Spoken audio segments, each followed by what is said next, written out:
Camille में मधुर में मधुराधिपति रखिल में मधुरम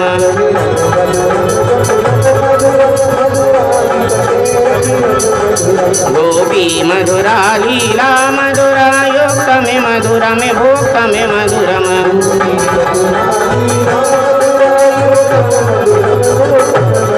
श्रेष्ठ में मधुरम श्रेष्ठ में मधुर में मधुराधिपति रखिल में मधुरम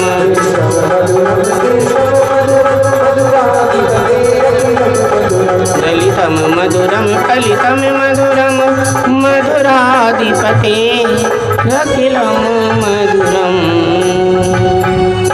बोलिए वृंदावन बिहारी लाल की।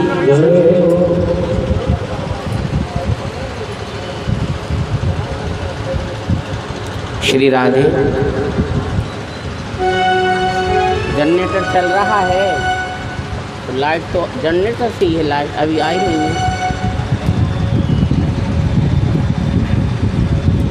परम मंगल श्रीमद् भागवत महापुराण संहिता वैष्णव संतों का परम धन उन आनंद कंद अनंत कोटि ब्रह्मांड नायक सर्वेश्वर सर्वाधिकार राधा रमण वादाहरण केवलाधार निराकार निर्विकल्प अकारण करुणा वरुणाले भक्त वांछित कल्पतरु श्री बांके बिहारी लाल जी के पावन चरणों में अपने इस चंचल मन को अर्पण करते हुए एवं गायन और बुद्धि को अग्रम करते हुए श्री बाबा हनुमान जी दादाजी के चरणों में करवती निवेदन करते हुए आज हम अग्रसर हो रहे हैं। तो आज हमारा चतुर्थ दिवस है, तो आइए संगनाम कीर्तन उसके बाद कथा का वाचन। जय जय नारायण नारायण हरि हरि स्वामी नारायण नारायण हरि हरि तेरी लीला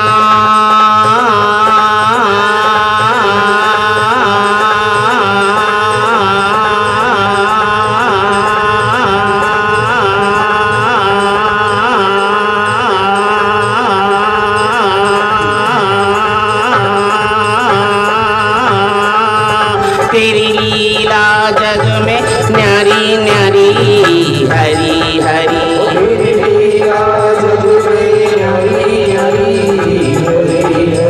जय जय नारायण नारायण हरि हरि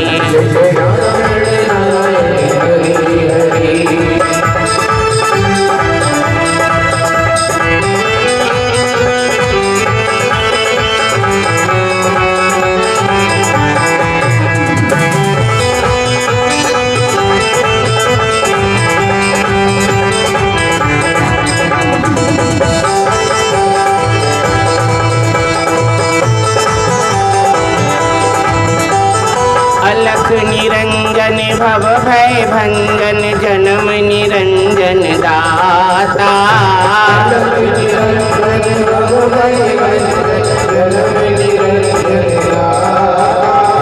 हमें शरण दो अपनी चरण में करो निर्भय जग त्रासा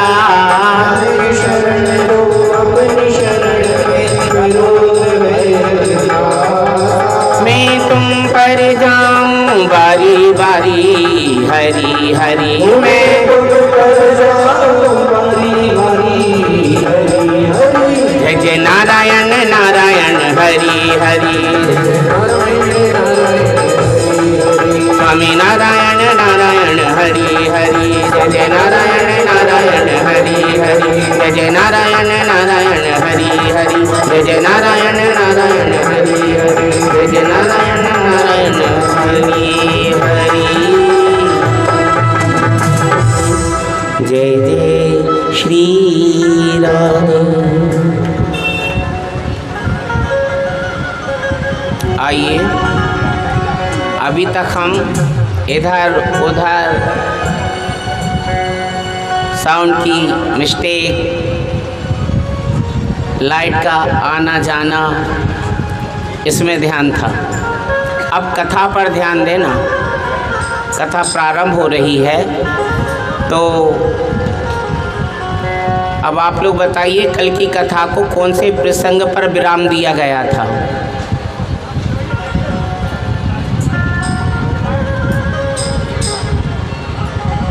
जोर से बोलो तो हमें सुनाई दे जाए।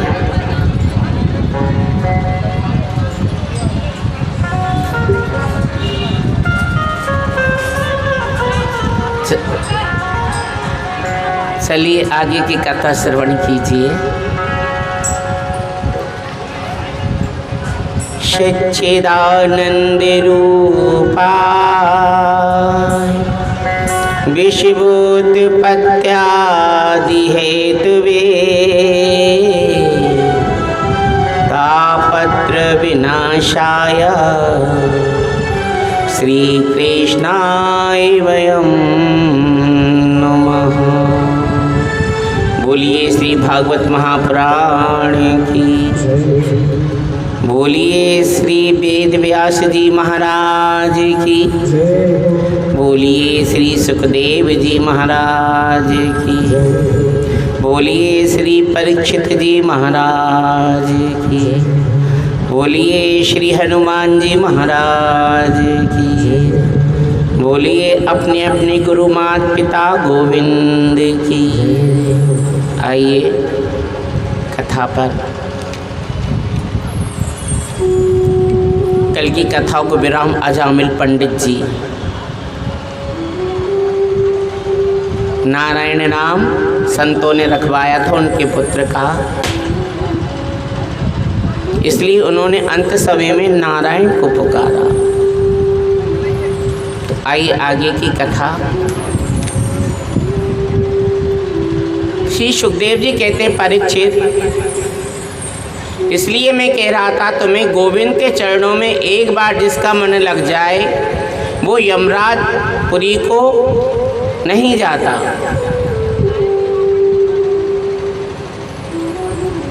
तुलसीदास जी बाबा जी भी कहते हैं, राम एक तापसती तारी नाम कोटि खल कुमति सुधारी।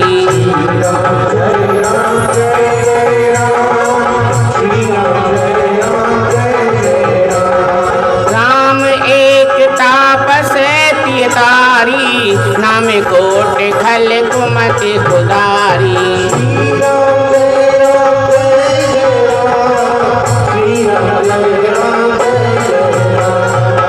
कहूँ कहाँ लगी नाम बड़ाई राम न सकहि राम गुण गाई।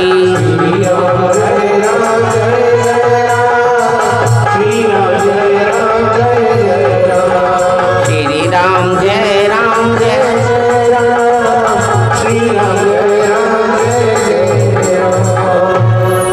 श्री राघवेंद्र स्वयं अपने नाम का बखान नहीं करते। कभी भी हम लोग अपने नाम का बार बार बखान करते हैं, लेकिन राम जी ने कभी अपने नाम का बखान नहीं किया कि मैं भगवान हूँ या मैं रामचंद्र हूँ। प्रभु राम का मुख थक जाएगा लेकिन नाम की महिमा समाप्त नहीं होगी। मेरे राघवेंद्र का भी समुद्र पर पुल बांधना पड़ा, समुद्र पार करने के लिए लाखों वानरों की सहायता लेना पड़ी, लेकिन बोलिए बजरंगबली महाराज की। लेकिन हमारे बजरंगबली महाराज ने राम नाम का आश्रय से छलांग में समुद्र को लांघकर लंका जला दी थी। राजा परीक्षित के मन की भ्रांति दूर हो गई। सुखदेव जी ने फिर दक्ष प्रजापति का प्रसंग कहा, उनके 11,000 पुत्रों के विरक्त की कथा सुनाई। देवता लोगों ने सभा में गुरु का अपमान किया, इसलिए बृहस्पति रूठ कर चले गए थे। इंद्र ने दूसरा गुरु बनाया, नाम था विश्वरूप। इंद्र के हाथों मारे जाने से उन्हें बड़ा भारी पाप लगा। उस ब्रह्म हत्या को 4 जगह बांट दिया। त्वष्टा मुनि ने मंत्र शक्ति से दूसरा पुत्र उत्पन्न किया, वृत्तासुर। वृत्तासुर इंद्र को मारने वृत्तासुर आया। इंद्र ने प्रभु श्री दधीचि महाराज जी की अस्थियों का वज्र बनाकर उसका उद्धार किया। वृत्तासुर भगवान का परम भक्त था। भगवान ने वृत्तासुर का उद्धार कर उस पर कृपा करी। बोलिए श्री शंकर भगवान की। श्री सूची वर्णन करते राजन, वृत्तासुर पूर्व जन्म में चित्रकेतु नाम का राजा था। उसके कई पत्नियां थीं, लेकिन कोई संतान नहीं थी। अंगिरा ऋषि के दिव्य प्रताप से चित्रकेतु के घर एक पुत्र हुआ, लेकिन अन्य रानियों ने मिलकर उस बालक को विष खिला दिया, जिससे उसकी मृत्यु हो गई। नारद जी के दिव्य ज्ञान उपदेश से राजा चित्रकेतु के मन में वैराग्य आ गया और वो तपस्या करने के लिए चले गए। भगवान के नाम का जप किया, अतः उसे भगवान के दर्शन हुए। उनके सारे पापों का क्षय हो गया, वो भगवान का पार्षद बन गया। आइए आगे का वर्णन आता है। परीक्षित ने एक प्रश्न आचार्य सुखदेव जी से पूछ लिया। कौन सा प्रश्न? क्षमः प्रियः स्वहृदवाहन भूतानां भगवान स्वयं इंद्र स्वार्थे कथम दैत्यान् वधिते विश्वो यथा। राजऋषि परीक्षित ने कहा, गुरुवर, मैं कोई तर्क नहीं कर रहा, क्योंकि आप कहते हैं कि शास्त्रों के प्रति तर्क नहीं करना चाहिए। लेकिन मेरे मन में एक जिज्ञासा उठ रही है, मैं आपसे एक प्रश्न पूछना चाहता हूँ। राजा ने पूछा, परमात्मा की दृष्टि तो एक जैसी होना चाहिए। बोले, देवता भी उनके पुत्र हैं और राक्षस भी उनके पुत्र हैं। दुष्ट भी उनका पुत्र है तो भक्त भी उनका पुत्र है। लेकिन भगवान राक्षसों को मारते क्यों हैं? भक्तों को बचाते क्यों हैं? यदि भगवान ऐसा करते हैं तो क्या भगवान में भेदभाव नहीं है? ये प्रश्न पूछ लिया सुखदेव जी महाराज ने, परीक्षित जी महाराज ने। आचार्य सुखदेव जी ने बड़ा सुंदर उत्तर दिया। राजन, भगवान कभी किसी को मारते नहीं, गोविंद कभी किसी को बचाते नहीं। ये सब काम हम ही करते हैं। मारना और बचाना ये काम भगवान का नहीं है। उनकी दृष्टि तो वास्तव में सम है, माने वो सबको बराबर दृष्टि से देखते हैं, परंतु उनकी आँखों के सामने नहीं आता, वो पार नहीं होता। इतना जरूर है, जो भगवान की शरण में नहीं आते, भगवान का स्मरण भजन नहीं करते, वो पार नहीं होते।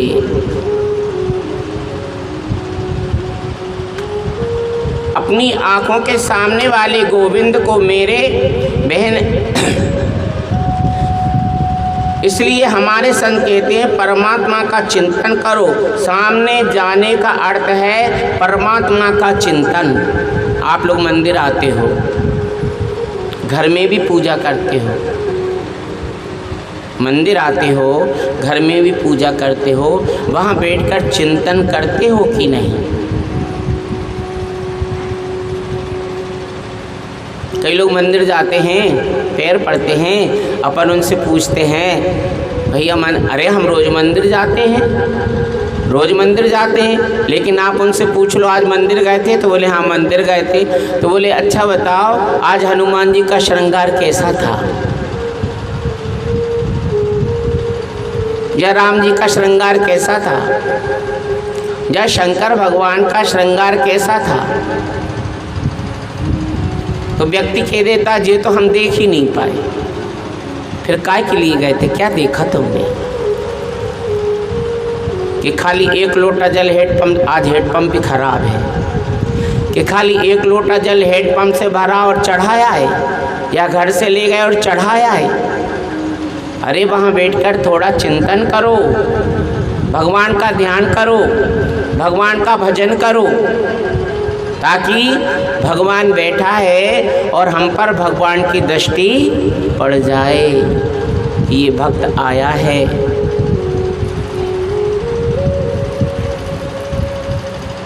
यही प्रश्न है।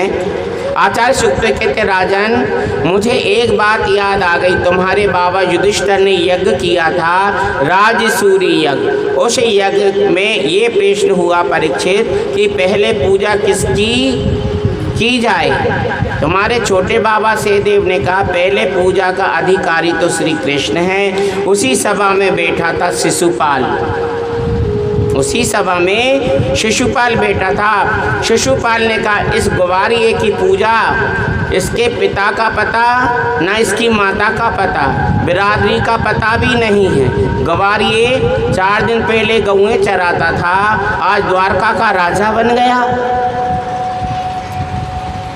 तो परीक्षित कामादुदेशाद भयाता इष्णहाद यथा भुक्ते शरणना आवेश तददा हित्वा वह वस्त्रदंतम गताः। नारद जी ने कहा माना शिशुपाल कृष्ण को गाली देता था, लेकिन गाली देते समय कृष्ण का चिंतन करता था। समझ में आई ये बात? गाली तो देता था लेकिन उसके मन में कृष्ण का ध्यान आ जाता था, कृष्ण का नाम आ जाता था।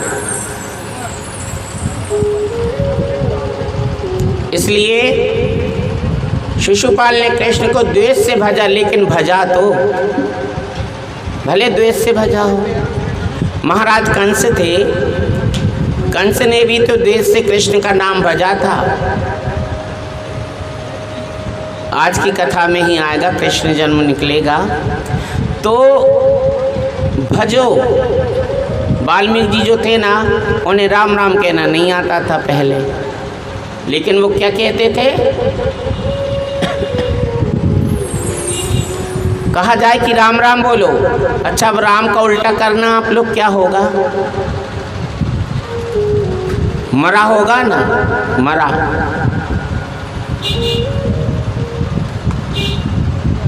तो उल्टा नाम जपा जप जाना, वाल्मीकि भय ब्रह्म समाना।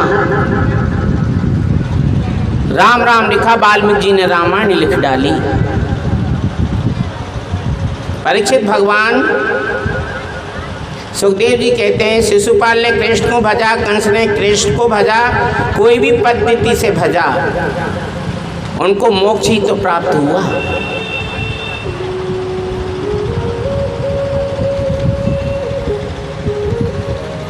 ये शिशुपाल इस जन्म के ही शत्रु नहीं हैं भगवान के। इन्होंने 3 जन्म में शत्रुता मांगी। क्यों? कि जय विजय नाम के पार्षद थे, सनत कुमारों को अंदर नहीं जाने दिया, तो उन्होंने श्राप दे दिया था कि तुम राक्षस होगे।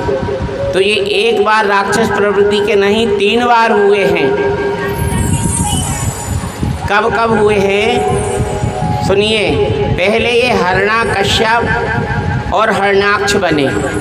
हरणाक्ष की कथा आपको सुना दी गई थी, जो पृथ्वी को समुद्र में डुबा दिया था, जिसने 12 रूप धारण कर भगवान ने उसका उद्धार किया। हरणाक्ष और हरणाकश्यप हुए। दूसरी बार ये शिशुपाल दंत्रवक्त्र बने, और फिर त्रेता युग में रावण और कुंभकर्ण बने। सुखदेव ने कहा महाराज, अब आपने कहा कि हमारे बाबा जो हैं राक्षस प्रवृत्ति के थे। बोले हाँ। सुखदेव जी ने कहा राजन, कल मैंने कहा था कि हरणाकश्यप का छोटा भाई था हरणाक्ष। भगवान ने 12 रूप धारण कर हरणाक्ष का वध किया। अपने भाई की मृत्यु हो जाने पर हरणाकश्यप के मन में बड़ा भारी द्वेष पैदा हो गया। अपने भाई की मृत्यु का बदला लेकर मैं मानूंगा। इसलिए भगवान से द्वेष करने लगा और कहने लगा कि मैं ही भगवान हूँ, मैं ही भगवान हूँ। कल भी मैंने बताया था आपको, ध्यान से कथा सुनो भैया। हरणाक्ष और हरणाकश्यप हमारे अंदर ही है, हम मनुष्यों के अंदर है हरणाक्ष और हरणाकश्यप। हरणाक्ष माने लोभ। अब आप बताओ किसको लोभ नहीं है? हर व्यक्ति चाहता है ना, आने दो आने दो, लोभ। और हरणाकश्यप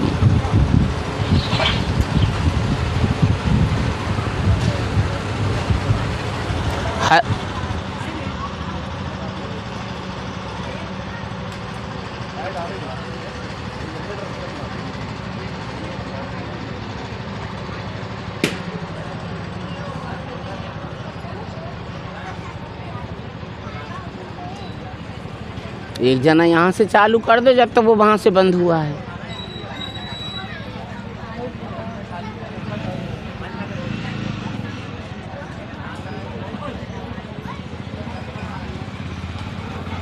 मनोज, ओ मनोज,